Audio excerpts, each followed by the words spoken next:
Professor, Yes. what do you think about this seminar, this conference, and all the efforts like this for the progress of Islam in China, or the dialogues between the regional religions, cultures? So what do you think about it? Ever since 2001, I've been very deeply involved with the dialogue among civilizations. And in fact, as early as 1995, we had a first very major meeting on Islamic and Confucian dialogue in Kuala Lumpur, Malaysia. But before then, we did the first one in Cambridge. And then I think it's very important to introduce that to China. And in fact, the Muslim and Confucian dialogue in China began more than 15, 16 years ago.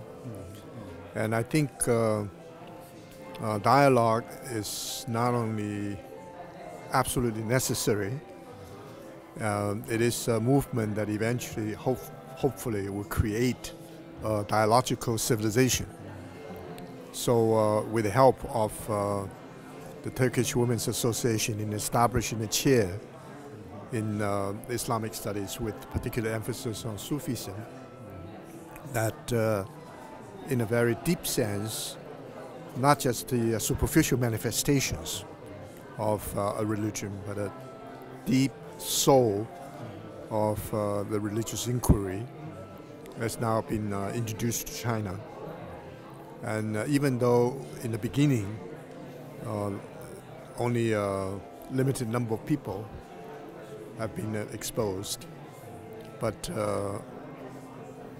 this will grow as a process of understanding based upon not only tolerance, recognition of each other, respect, and mutual learning, and also mutual reference.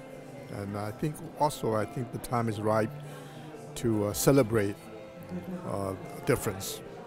And a difference is a precondition for harmony.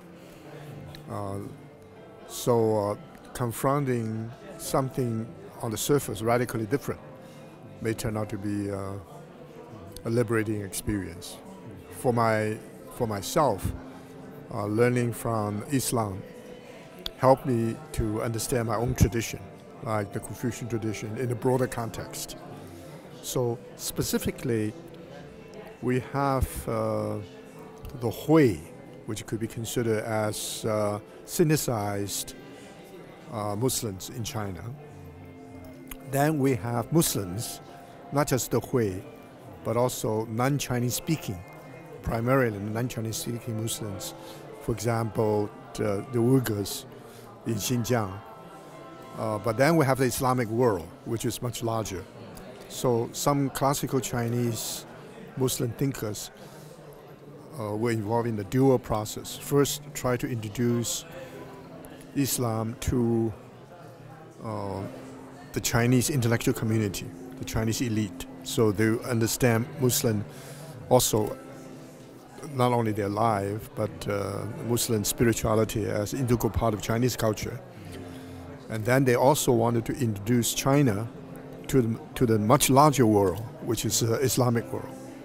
So even though in the 18th century the effort was not fully recognized, but now increasingly people become very conscious of the importance of what they did in the before 19th century and 18th century. But now with the revival of philosophical and spiritual reflection on Buddhism, Confucianism, Taoism, but also now with Islam and Christianity. So all these five religions become very central to the Chinese self-understanding. So this contribution has been quite remarkable. Yes. Thank you very much. On behalf of all the Turks and Muslims. Yes. Thank you.